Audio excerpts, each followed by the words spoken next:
Yeah, Dom, Nicholas, and Mike, NXT New Orleans preview. NXT Takeover. I'm so excited about this. This is wrestlers, fans, dreams, cards. Every time NXT Takeover steals the show, it won't be different this year. We got five matches that could potentially be not the women's match, but four matches that could potentially be match of the year. And we're going to start with the first one, Shayna Baszler against Ember Moon. I don't give a shit. So what do you guys think? I think that Shayna Baszler lost at the NXT Takeover at the Royal Rumble. She lost, so I think she's gonna win. And Ember Moon going on the main roster. Yeah, Shayna Baszler. Yep. Shayna Baszler. Okay, I go with Shayna Baszler too because, like I said, I don't give a shit. So the second match on the card, well, that one won't probably be the first one. They're probably going to be like the buffer match or the bathroom break just before the main event. We're going to have the oh my god, the absolutely unbelievable. I've never seen a match with so many talent for the new North American title. The ladder match between EC3. Unbelievable. Ricochet, Lars Sullivan, Adam Cole, Killian Dane, and everybody's favorite, our favorite, the Velveteen Dream, baby. So what a match. What a match. It's going to be awesome, yeah. It's going to be awesome. I think it's going to steal the show. I think it's going to be the greatest ladder match, the greatest six-man ladder match in history. I think so. You look at this, you got everything. Big guys. It can be like not awesome. You got Adam Cole, you got Ricochet, you got like Velveteen Dream and EC3 and Killian Dane. And Lars Sullivan is a big guy. He's a big guy, Killian Dane too. So you got two monsters, Killian Dane and Lars Sullivan. You got two guys that can fly in Ricochet and also Adam Cole. Then you got two big guys that can also wrestle pretty good, like Velveteen Dream and EC3. So you got everything in this match. You got charisma to boot. All these guys are charismatic, except for Lars Sullivan, of course. But it's incredible. To me, if I was booking it, I would give it to a guy that really needs it. Velveteen Dream doesn't need it yet. I think Lars Sullivan doesn't need it. Killian Dane is moving on to the main roster after WrestleMania, so he won't have it.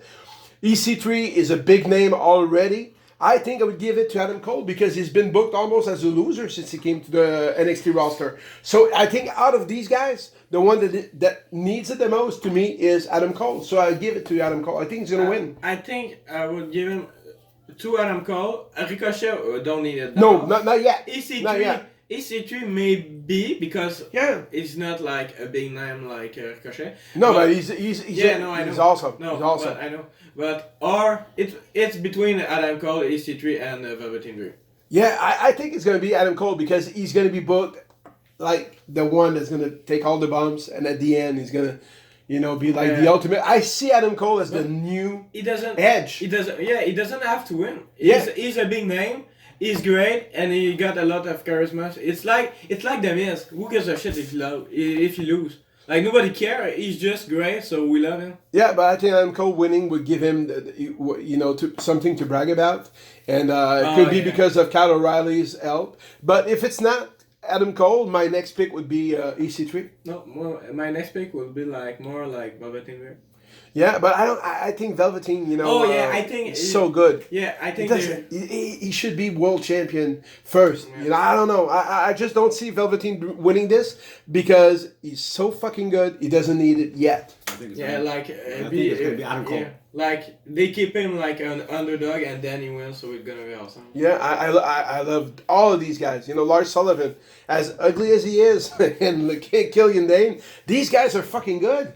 These guys will give Braun Strowman a hard time on the main roster. Killian Dane, I think that they should I think Lars Sullivan should move on in Sanity and Killian Dane be a solo wrestler because he's so great. He's awesome. He's better than he's better than most of the guy in the main roster. Definitely, and then the winners will be Pete Dunne and Roderick Strong against the Authors of Pain for the new, for the vacant title because Bobby Fish is injured. So now, if all of our predictions comes true and the Authors of Pain move to the main roster, you got to give the match to almost by default to Pete Dunne and Roderick Strong, which both guys, Pete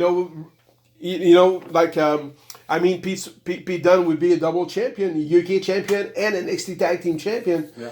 And Roderick Strong would be like a candy because he hasn't won anything yet, but he's been stealing the show since he came to the NXT roster. So I think that it's gonna be like more Others of Pain because if they want the Others of Pain to be like the most dominant team in history, I think they should like give them to them. And then move to main roster with the NXT Tag Team Championship? Oh, shit. And be double champions? They could. NXT Tag Team Champions and cool. SmackDown Tag Team Champion? Why not? They could like be in two pay-per-view at the same time. You know what? I'll tell you something. The Authors of Pain are not the Ascension. That's for sure. Right. But it's going to be a show still because I could spend a whole podcast talking about Pete Dunne. But Pete Dunne is my new favorite WWE superstar. This kid has got everything you need in a superstar. He's got charisma. The move set that he has is so unbelievable. His look is unique. Yep. He's big. He's big enough to he's awesome. He can fly. He's a technical genius. He's, in my opinion, the best wrestler in the world with Ricochet. He's a mix of old style and new era style. Yeah, exactly. And a little bit of Japanese style with the strike and everything. And the UK style, which is yeah. hard hitting. So he's a mix of everything. So you cannot like. Even if you don't like him, you gotta respect him because he's the greatest wrestler that. And I love his facial expression. You know, when Roderick Strong came to like give him a hug and he just touched his shoulder and gave him like that little snug look. I love him. And Roderick Strong is probably the most underrated guy on the main roster. He's a wonderful wrestler, pretty good on the mic, and I think it would be great for him to have a title. But nonetheless, it's going to be an awesome match, a 5-star tag team match for sure. Yeah.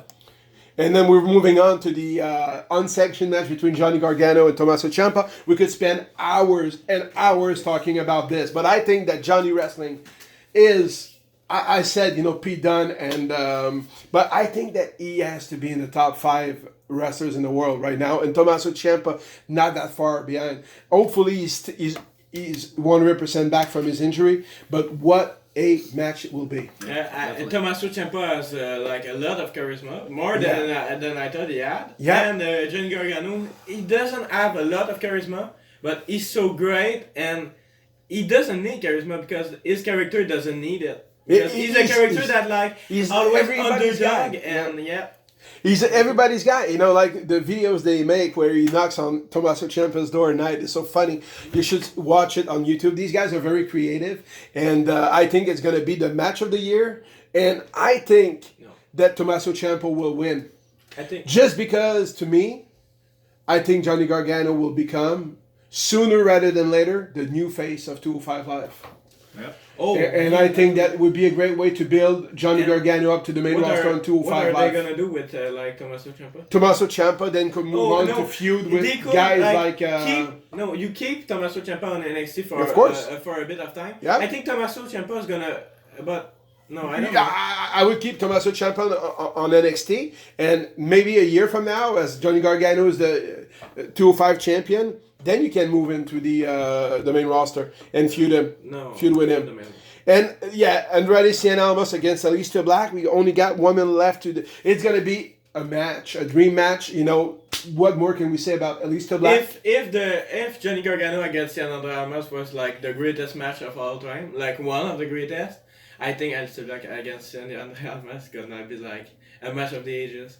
Yeah, because you get two things. You get a guy that has a striking master of striking wrestling style, unbelievable talent, and Andrade Cien Almas, since Zelina Vega came to them with him, he's been unbelievable. So who do you think is gonna win? Andrade Cien Almas. You think, and you? I think that's gonna be Aleister Black. I think Aleister Black is going to be the new champion and he's going to win. I think Cien Almas could move on the main roster or 205. Yeah, but I would keep Andrade on 205 for a little while. You put him in a feud. And keep going. That feud has to keep going for 3 matches, like Finn Balor and Samoa Joe and Kevin Owens and Finn Balor. Yeah. So, it's going to be an awesome NXT takeover. Can't wait. 1 week from now. All right, everyone.